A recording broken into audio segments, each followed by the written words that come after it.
What up, YouTube? Brokefarmer back in the video on this beautiful day, y'all. And in this episode, I'm having a little issue with something called kudzu bugs. Let's talk about it.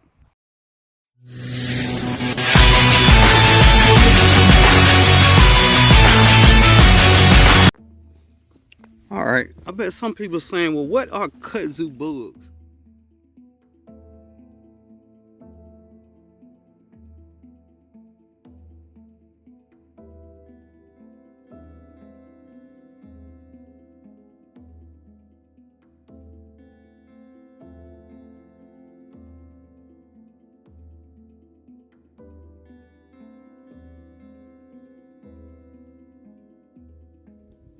These are kudzu bugs.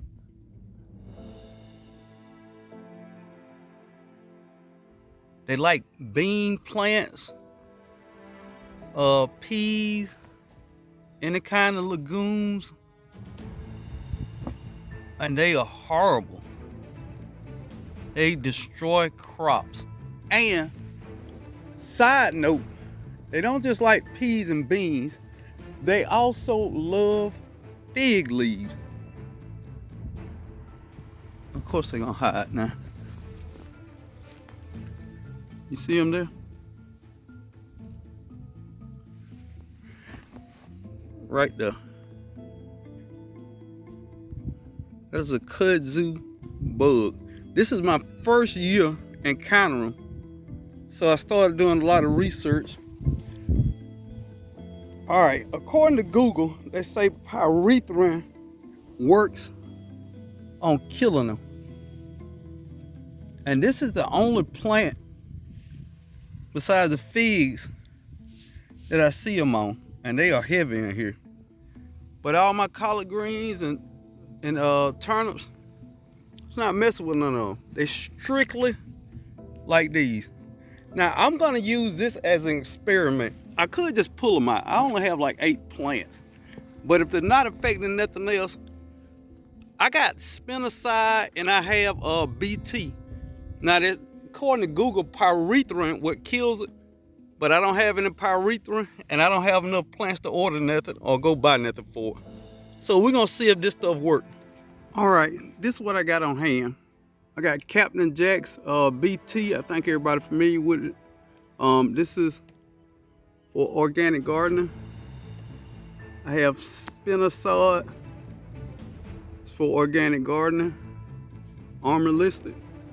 Now most of these are for soft-bodied insects, worms and caterpillars, things of that nature. Worms, leaf miners, they're a soft-bodied thing. And this is Final Stop by Dr. Earth. Aphids, mites, white flies, fleas, caterpillars. That might be the one. So I'm gonna lay it next to my plants and we're gonna try it out, y'all. All right, we're gonna start off with this Dr. Earth. And I've had success with it on with caterpillars and aphids. Well, let's try it on these kudzu.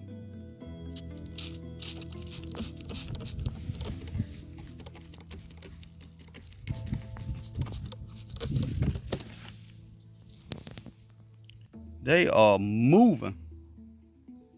We're gonna give that 10 minutes, see what that do. That's your final stop. Now let's try this BT.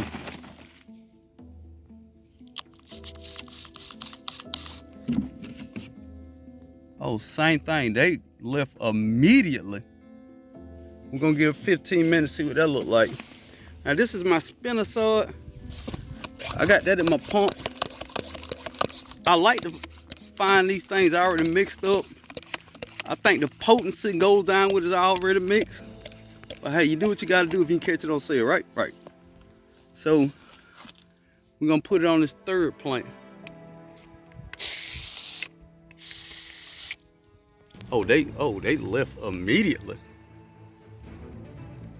Immediately, they're getting out of Dodge, y'all. Oh, it's so hard to see these little jokers. Y'all see them how quick they jumped off that plant? Now we're gonna give them a few minutes and see what happens. Okay, quick disclaimer. Don't spray none of this stuff above 80 degrees. It will burn your plants. Early in the morning, great time. Sun went down in the evening, great time to spray. I'm spraying in the midday because our highs will only be 75 degrees and I feel like it's safe for these plants.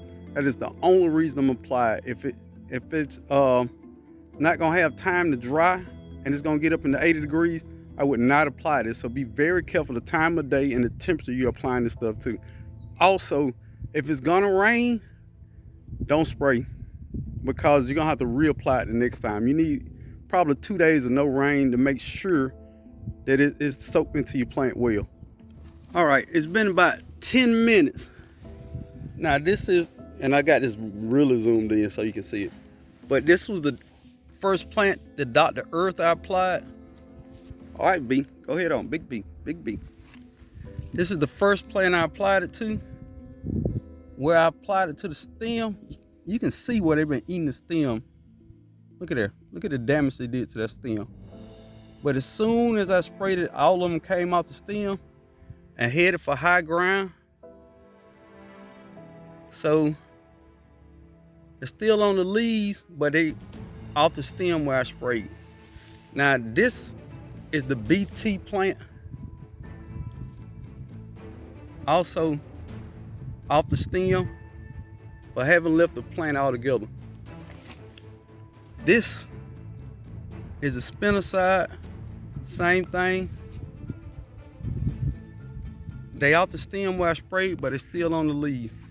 So all of them have some effectiveness to them. I think I'm gonna go with the spinoside because I have it in a bigger container, and I'm gonna spray it all, and then I'm gonna come back with results in about an hour. Now this is them on my fig tree. It's hard to see, but that's them, the little bumps right there. So I'm gonna spray some more spinosad, see what happens. Oh yeah, they immediately jumped off. Immediately.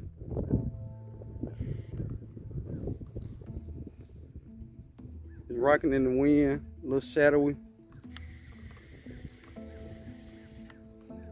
But all of them jumped to their death, y'all. So we know now that they don't like the spinosad.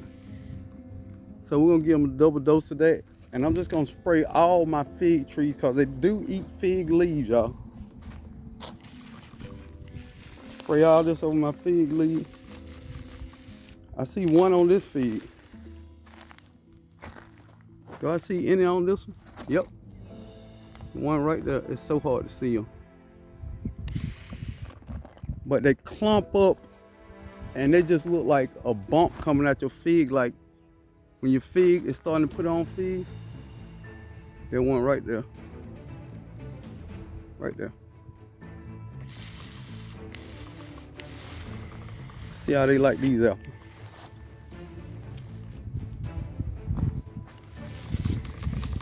I'm just gonna drench it down.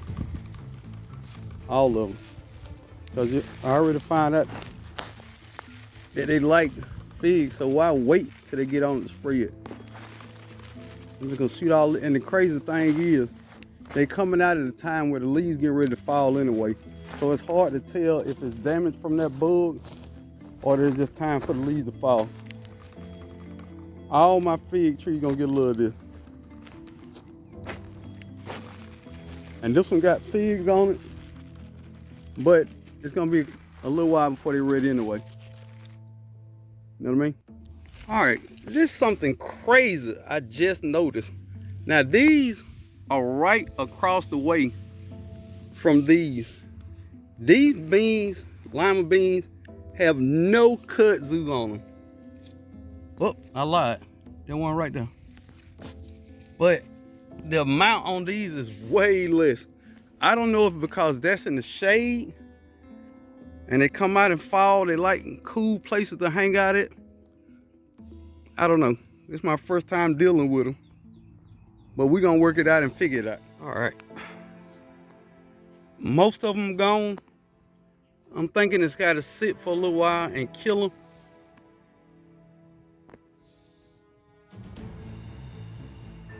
Maybe. But anytime I see a new bug in my garden, I want to figure out what it is what I need to do to get rid of it, and the overall damage it's gonna do to my plants. So it looks better now.